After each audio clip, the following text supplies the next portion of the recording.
910 நாட்களுக்கு மேல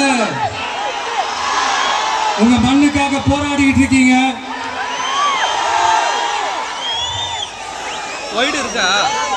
உங்க போராட்டத்தை பத்தி ராகுல் ஒரு பையன், சின்ன பையன் பேசுனதை நான் கேட்டேன். அந்த குழந்தையோட பேச்சு மனசு ஏதோ செஞ்சிருச்சு. உடனே உங்க எல்லாரையும் பார்க்கணும்னு தோணுச்சு, உங்க எல்லாரையும் கூட பேசி ஆகணும்னு தோணுச்சு, உங்க எல்லாரும் கூட நான் நிப்பேன், நீ தொடர்ந்து நிப்பேன் சொல்லணும்னு தோணுச்சு.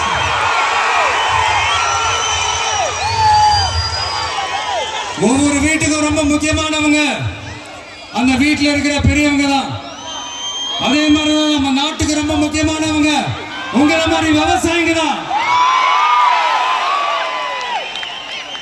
அதனால உங்களை மாதிரி விவசாயிகளோட காலடி மண்ணை தொட்டு கும்பிட்டுதான்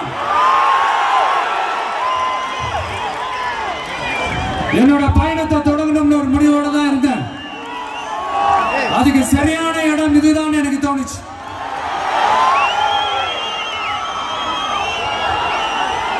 என்ன உங்க வீட்டில் இருக்கிற ஒரு மகனா என்னோட கள அரசியல் பயணம் உங்களோட ஆசீர்வாதத்தோட இங்கிருந்து தான் தொடங்குது. நம்மளுடைய முதல் மாநில மாநாட்டில் நம்ம கட்சியினுடைய கொள்கையை பத்தி எடுத்து சொன்ன அதுல ஒண்ணுதான் இயற்கை வள பாதுகாப்பு. சூழலியல் மற்றும் காலநிலை நெருக்கடியை எதிர்கொள்ளக்கூடிய இயற்கைக்கு ஊறு விளைவிக்காத பகுதிசார் மாநில வளர்ச்சி பரவலாக்கம், இதான் நாம் அறிவிச்ச அந்த கொள்கை. இதான் நான் இங்க சொல்றதுக்கு காரணம் ஓட்டு அரசியலுக்காக இல்ல.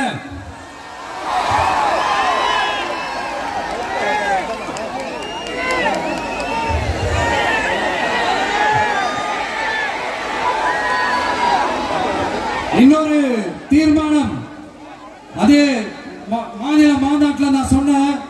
அது விவசாய நிலங்கள் பாதுகாப்பு கொள்கை தீர்மானம். அதுல காஞ்சிபுரம் மாவட்டம் பரந்தூரில்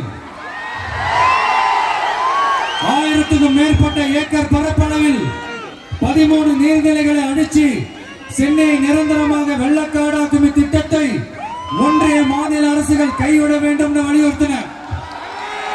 அது மட்டுமில்லாம இந்த மண்ணுக்காகவும் மக்களுக்காகவும்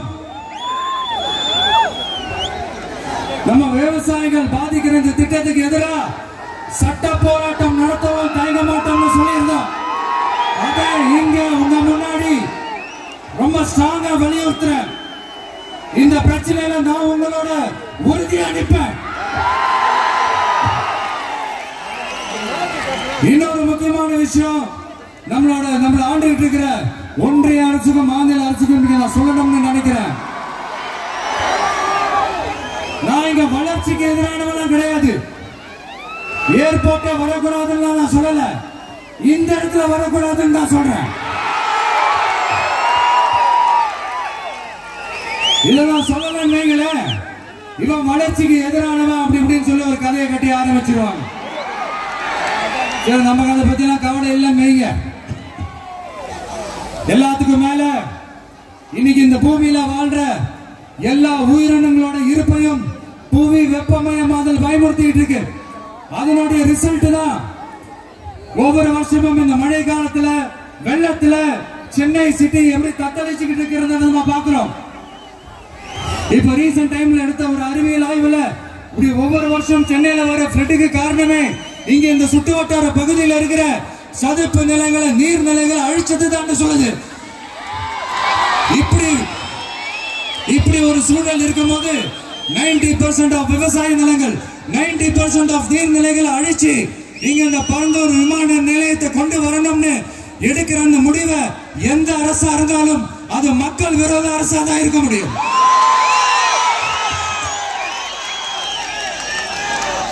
இப்ப சமீபத்தில் நம்ம அரிட்டாப்பட்டி பகுதியில் அந்த டங்ஸ்டன் சுரங்கம் அமைக்கிறது எதிர்த்து தமிழ்நாடு அரசு ஒரு தீர்மானம் ஒன்று கொண்டு வந்தாங்க.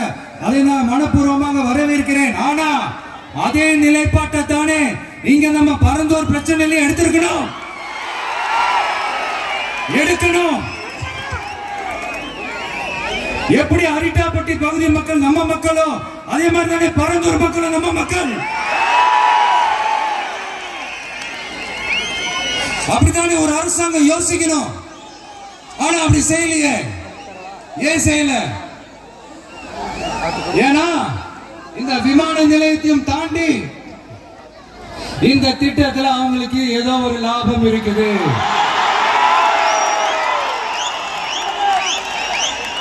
அதை நம்ம மக்கள் தெளிவா புரிஞ்சு வச்சிருக்கிறாங்க. நம்மளுடைய ஆட்சியாளர்களுக்கு ஒரு சில கேள்விகள். நீங்க எதிர்கட்சியா இருக்கும் போது 8 வழிச்சாலையை எதிர்த்தீங்க, அந்த காட்டுப்பள்ளி துறைமுகத்தை எடுத்தீங்க. அதே தானே இங்கேயும் அதே நிலைப்பாடு தானே இங்கே எடுக்கணும்.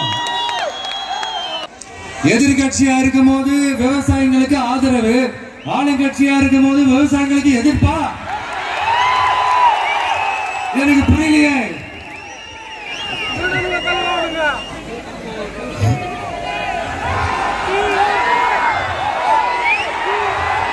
அதனால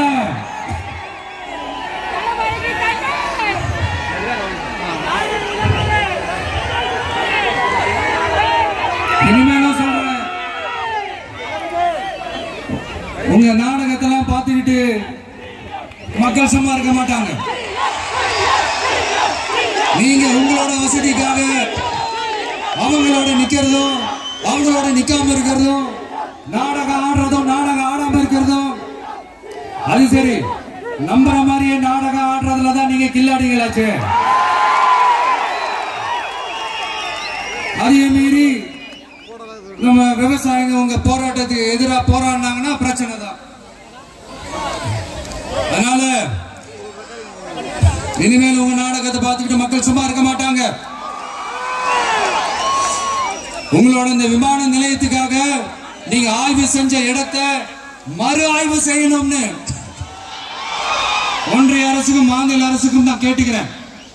விவசாய நிலங்கள் இல்லாத இந்த பாதிப்புகள் குறைவா இருக்கிற இடங்களா பார்த்து உங்களுடைய விமான நிலையத்தை கொண்டு வாங்க.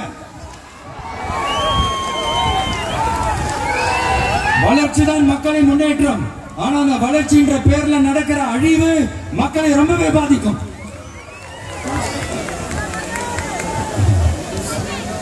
நீங்க எல்லாரும் உங்களுடைய ஊர் கிராம தேவதைகளான கொல்லமட்டால் அம்மன் மேலையும்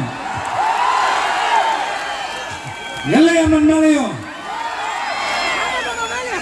ரொம்பவே நம்பிக்கை வச்சிருக்கீங்கன்றது எனக்கு தெரிஞ்சது. அந்த நம்பிக்கையை இழந்துடாதீங்க.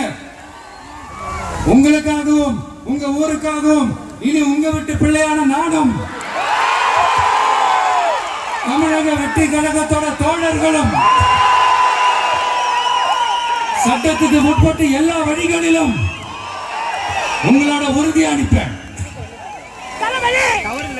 உங்களோட ஊருக்குள்ள ஏகனாபுரம் ஊருக்குள்ள வந்து அந்த திடல்ல தான் உங்க எல்லாரையும் மீட் பண்ணணும்னு நினைச்சேன். ஆனா எனக்கு பர்மிஷன் கிடைக்கல. இங்கதான் பர்மிஷன் கொடுத்தாங்க. நான் ஏன் ஊருக்குள்ள வரணும் தடைன்னு எனக்கு தெரியல. இப்படிதான் கொஞ்ச நாளைக்கு முன்னாடி நம்ம புள்ளிங்க ஒரு நோட்டீஸ் கொடுத்ததுக்கு தடை விதிச்சாங்க. ஒரு துண்டு சீட்டு நம்ம புள்ளிங்க கொடுத்ததுக்கு. அது ஏன்னு எனக்கு புரியல. அதனால கான்பிடண்டா இருங்க, நல்லது நடக்கும், வெற்றி நிச்சயம். மீண்டும் சந்திக்கும் வரை நன்றி, வணக்கம்.